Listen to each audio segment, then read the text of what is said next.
Ulah turis asing di Bali menjadi sorotan dalam beberapa pekan terakhir, mulai dari dugaan penyalahgunaan visa sehingga pelanggaran ketertiban umum. Terbaru, Gubernur Bali Wayan Koster menegaskan akan melarang turis asing menyewa motor dan hanya menggunakan sarana transportasi yang disediakan oleh agen perjalanan. Namun aturan ini menimbulkan kekhawatiran akan dampak ekonomi bagi warga lokal. Untuk membahas lebih lanjut terkait hal ini, kami telah terhubung melalui sambungan Zoom dengan Kadis Pariwisata Provinsi Bali, Cok Bagus Pemayun. Selamat sore, Pak. Terima kasih atas waktunya. Ini kalau kita lihat beberapa permasalahan turis asing yang sempat viral adalah mengganti plat nomor di Bali dengan bahasa Rusia, membuat petisi tentang ayam berkokok, naik motor tidak menggunakan helm, menyalakan bom asap di Kawah Ijen, serta bekerja ilegal padahal visanya menggunakan visa kunjungan. Dari kacamata Anda sebagai Kadis Pariwisata, bagaimana Anda melihatnya?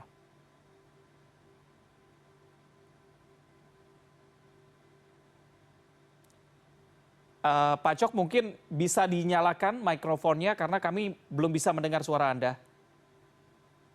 Maaf, baik, terima kasih Mas Ya, Rizal. Seiring dengan Bali dibuka bebas karantina 7 Maret 2022, wisatawan yang datang ke Bali meningkat. Terbukti total kunjungan PPLN WNA yang datang ke Bali sampai dengan Desember 2022 sejumlah 2,3 juta. Tentu ini kita lihat di media juga ada beberapa persoalan-persoalan yang ada seperti tadi yang disampaikan oleh Marisa.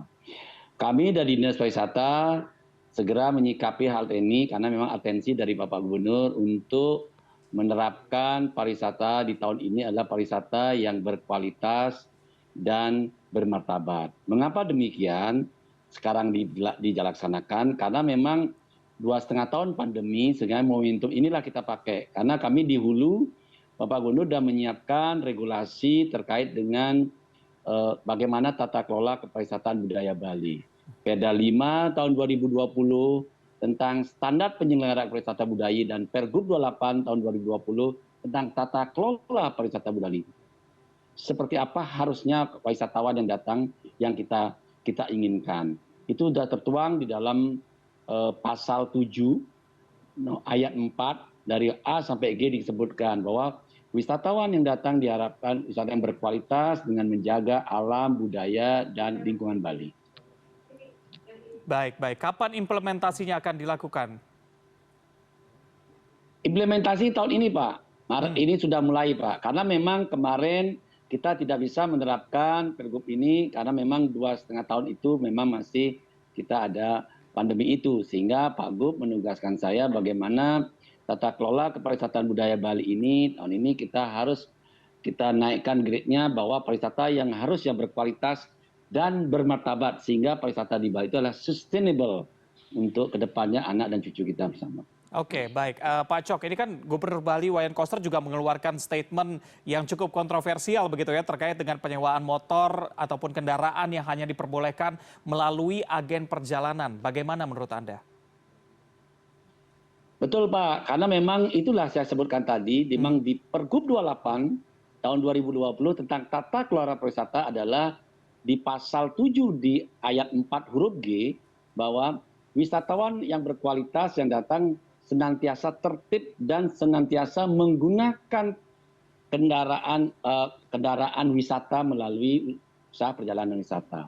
Maksudnya daripada ini adalah bagaimana menjaga wisatawan itu aman, nyaman berlibur di Bali. Sehingga pertanyaan berikutnya, apakah roda 2 itu masuk kendaraan wisata? Nah, dari sisi regulasi memang belum masuk kategori wisata, sehingga belum masuk kategori kendaraan wisata, sehingga Pak Gub ingin mengamankan wisatawan akan nyaman dan aman berlibur di Bali.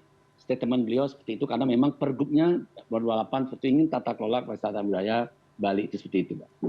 baik, Pak Cok, menurut Anda apakah ini akan berdampak juga terhadap keinginan wisatawan mancanegara untuk datang ke Bali dengan banyaknya permasalahan tadi?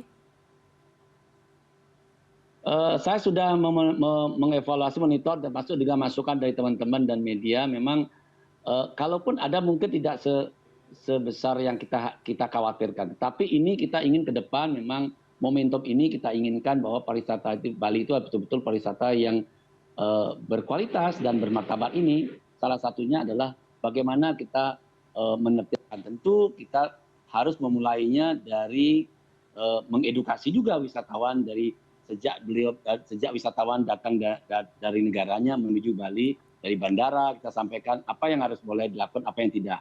Dan kita juga koordinasi dengan GIPI Bali, Gabungan Industri Wisata Indonesia, mengedukasi melalui tempat-tempat strategis yang ada di kawasan pariwisata untuk memasang baliho dan sebagainya. Karena di Kanwil imigrasi juga udah. Baik, menurut Anda dampaknya tidak terlalu besar begitu ya, termasuk dengan statement kontroversial mengenai pencabutan visa on arrival bagi warga negara Ukraina dan juga Rusia. Bagaimana menurut Anda? Kalau terkait dengan pencabutan visa VEWA untuk dua negara terkait dengan hal tersebut, tentu memang hasil evaluasi juga masukan dari teman-teman di Kementerian Pariwisata ada beberapa sehingga ada Pak Gubernur mengusulkan, tetapi tentu itu kebijakan daripada pemerintah pusat karena memang pemerintah pusat lah yang menentukan apa ini disetujui apa tidak, karena memang kita menginginkan memang bagaimana Bali itu aman dan nyaman terkait dengan Bali sebagai destinasi dunia. Baik. Dengan adanya pengaruh yang tadi Anda katakan tadi, walaupun sedikit, pastikan akan berpengaruh juga. Menurut Anda, bagaimana tanggapan dari warga lokal di sana? Terkait dengan, pasti ini berdampak pada ekonominya mereka juga ketika memang banyak warga yang mungkin mengurungkan niatnya untuk datang ke Bali. Bagaimana menurut Anda? Pertama, kami memang selalu berkoordinasi, akan mengevaluasi kembali, akan mengkaji kembali seperti apa dampak daripada semua ini. Kami tidak bisa mengandai-andai karena memang kami ingin memastikan kembali bahwa momentum ini kami ingin pariwisata kami itu adalah pariwisata yang berkualitas dan bermartabat. Karena memang momentum inilah kita ke depan harus kita berbenah diri. Kapan loh kita berbenah? Nah tentu kita akan mengkaji kembali seperti apa, kita masukkan dan seperti apa. Baik, Pak Cok, kita bahas lagi mengenai penyewaan mobil dan motor tadi, begitu yang Anda katakan bahwa motor ini bukan transportasi untuk pariwisata. Lalu jika harus menyewa mobil melalui travel agent, begitu, Anda bisa bayangkan mungkin akan terjadi kemacetan luar biasa di lokasi-lokasi yang memang banyak turis datang, begitu. Bagaimana Anda melihatnya? Apakah ini juga akan berdampak pada arus lalu lintas warga sekitar mungkin yang ada di sana? Pertama memang tentu ini memang kita memang menginginkan pariwisata itu wisatawan itu aman dulu ya. Karena kita ketahui bersama kalau menggunakan kendaraan roda 2, kalau dianggap memang itu memang bukan kendaraan wisata, kita lihat sendiri kan betul-betul keamanan wisata, tapi konsentrasi sekali kita menjaga Bali itu untuk wisatawan berlibur di Bali biar aman. Nah tentu harapan kita juga kalaupun ini memang menggunakan kendaraan wisata, bukan berarti bus loh ya, karena besar ini kendaraan wisata itu kan ada roda 4 yang memang bisa dipakai untuk berempat dan sebagainya. Nah tentu ini memberikan keamanan, kenyamanan bagi wisatawan. Saya pikir memang itu harus memang dilakukan Pak. Sehingga nanti kita akan coba mengevaluasi lagi apakah ini memberikan dampak yang signifikan, yang tadi kekhawatiran terhadap kemacetan dan sebagainya itu. Oke, berarti menurut Anda lebih baik para wisatawan ini menggunakan mobil dibandingkan dengan bus ya Pak, yang justru bisa memuat lebih banyak dan arus lalu lintasnya tidak terlalu padat begitu? Benar Pak, kalau memang, maka saya bilang tadi, kita ingin wisata itu aman. Bukan berarti wisatawan itu naik bus ya, karena memang kita ada pilihan-pilihan dengan roda 4. Roda 4 itu banyak pilihan, apalagi sekarang kita akan mendorong menggunakan kendaraan yang berbaterai listrik ya, baterai listrik itu seperti itu. Mudah-mudahan ini bisa segera kita lakukan. Karena bagaimanapun juga, betul kita lihat sendiri kalau wisatawan naik sepeda motor, ngeri juga kita lihat. Apalagi tidak pakai helm, izinnya belum ada izinnya yang untuk penyewaan itu. Nah, seperti itu. Ya.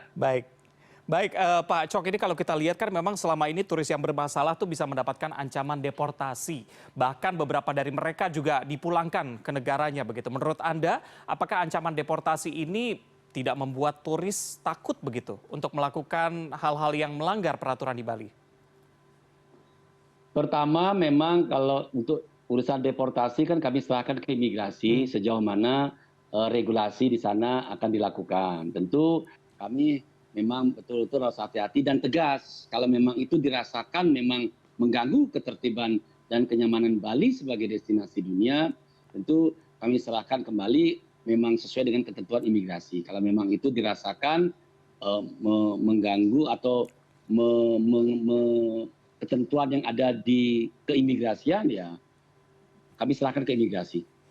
Baik, baik. Pasti warga lokal dan juga kita masyarakat Indonesia mendukung upaya dari Pemprov di sana yang akan mengedepankan sustainable pariwisata di sana. Terima kasih sudah bergabung bersama kami Kadis Pariwisata Provinsi Bali, Cok Bagus Pemayun. Selamat sore. Baik, terima kasih, Pak.